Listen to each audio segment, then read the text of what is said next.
So we were just chatting on the Joe Budden podcast, including all his co-hosts, both on and off the show. And I was trying to keep things positive, not about the overall vibe, because honestly, this episode with Mona was way stronger than the last time she appeared, which I think was on Patreon. But that's not what I'm focusing on. What struck me was this lingering tension. It's clear the beef between Mona and Joe isn't buried or forgotten. It's still very much there. Here's the thing. When someone cracks a joke at your expense, there's that old saying, jokes only land if there's some truth behind them. But then there's another popular saying, if it happens once, that's just a one-off impulse. Twice, it's a coincidence. But the third time, that's a pattern, a habit forming. Now, what happens when you mix those two ideas? Well, I came up with my own theory. It's tough to keep brushing off a joke as harmless when it keeps popping up repeatedly.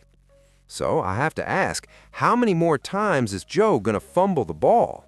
How many times will he completely tune out everything Mona says toward the end of the episode? She even brought up something pretty clear. Hey, we all know it's Issa's birthday today, and I want a gift when my birthday comes. And if you're following Mona, you already know when her birthday is. I don't remember the exact date, but I'm betting it's coming up in the next 3 months, which explains why she mentioned it now. But here's the kicker. Nobody in that room uttered a single word in response. Joe just kept right on talking about the song he was discussing. It was like everyone had switched to full ignore mode, every single one of them. But when the guy who's running the show, the leader, completely brushes off something that's obviously important to Mona, what kind of message does that send to the rest of the crew? It's a powerful signal, whether intentional or not. Now, speaking of jokes, actually, I'm just messing around, but Ice often says how much you like someone directly influences how you treat them. Since Mona's stepping into our world, the Joe Budden podcast universe, if she's not liked by us from the jump, we're going to scrutinize everything she does, and we'll be watching her every move. And here's the thing. Usually when folks throw shade at Joe because he's the host or simply because it's his show, I'm like, whoa, hold up, that's disrespectful. Or why are you going after Joe like that? It doesn't add up. There's a way to criticize Joe in the middle of a conversation, but Mona isn't just throwing one-off jabs. She's consistently taking shots at him. Now, since she's entered this space, honestly, I want to dislike what she's doing. Why keep shooting at Joe like that? I'm sure there was a conversation behind the scenes about how often she says Mr. Joe on the show, and it looks like she's going to keep going with those shots, like poking at him for losing weight now. I don't want to put all this on Mona, but there are too many clear signs for me not to comment. Earlier today, when they were diving into that trauma bonding talk about step-parents and stepmoms, it was kind of hilarious how Mona said she doesn't have any trauma related to that, only to immediately start sharing traumatic experiences tied to it. Look, I'm not here to bash Mona just because of the stuff she keeps doing, but if this is the kind of energy she's receiving, then it's no surprise she's acting this way. Of course she's going to call out Joe for taking whatever weight loss drug he's on, Zimbound or Ozempic or whatever GLP-1 it is. Of course I'm going to fire shots your way because honestly, you're not even engaging with me. I'm out here burning all this energy to the point where I'm doing research just to figure out this clearly isn't just random. Does she really bring that kind of energy? Spoiler alert, yes, she definitely does. So if you already knew you weren't going to vibe with her style, then why bring her into this space in the first place? And that's when my mind starts spinning, trying to connect the dots. Uh-oh, here it comes. This is classic Joe. Not exactly a quirk, but more like a habit of his.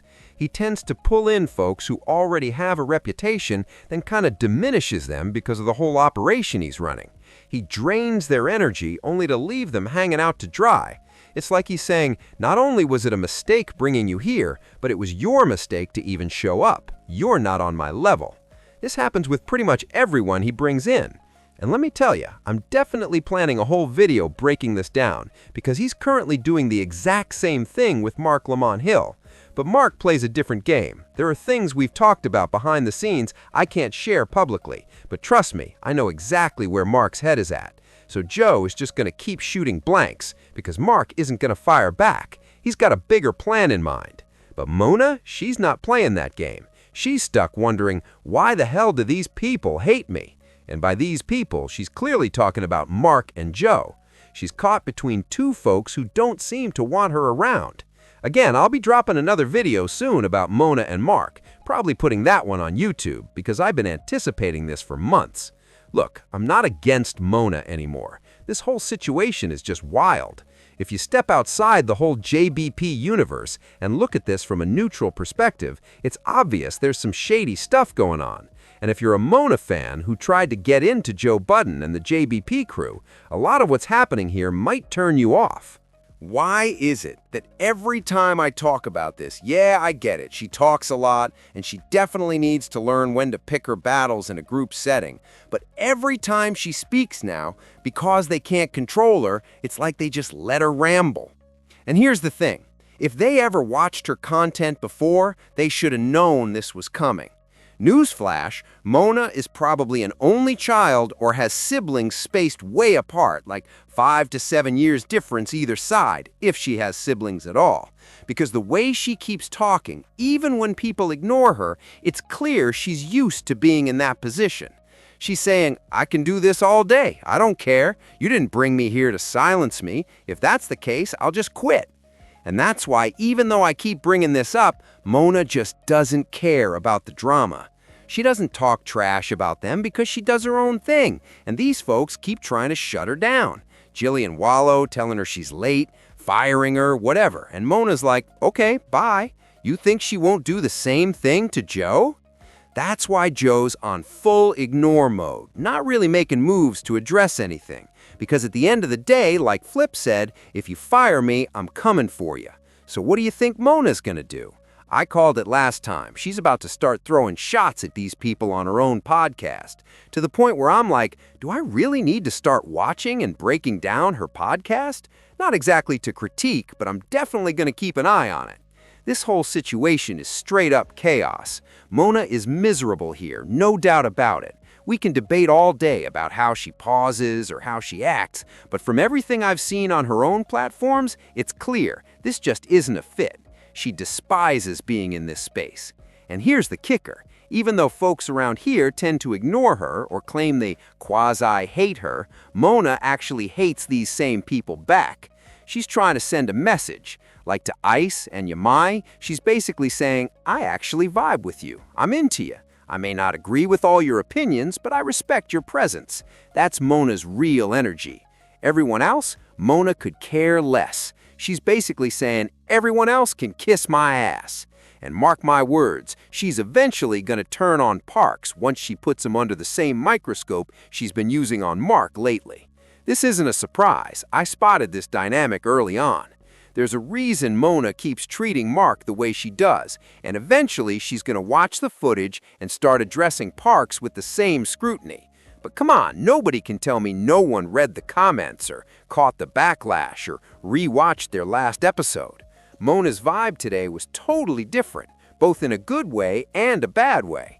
I felt the tension in the room loud and clear, like, I don't mess with you. If you weren't paying me this hefty check, I'd be out of here already. That's the real energy she brought. And here's what it boils down to. Mona is about to become the female Flip, no cap. She's gonna half-ass this, say you can kiss my ass to all the noise. The only thing Flip didn't have was a podcast. Well, he did, but he stopped. Mona, on the other hand, has a platform she can always fall back on, which means her brand is only gonna keep growing. Joe did what he had to do by shaking things up after Melissa left. But right now, this approach isn't working. You all can't keep pretending like you hate every single woman who steps onto this show. That can't fly. So if Mona can't be herself here, just let her do her thing. Don't try to tear down her brand. That's exactly what Joe is doing right now, and it's a dirty tactic. A bad habit, honestly. But let's be real. This is exactly what's going on. Ice can confirm this, and soon enough, he'll start speaking out about it too. Joe has been trying to diminish Mona from day one, all under the guise of friendship. Anyway, maybe I'm digging a little too deep here. What do y'all think? Drop your thoughts in the comments. If you liked the video, hit that like button. And if you haven't subscribed yet, what are you waiting for? If you're already part of the crew, you know how we do, just keeping it moving.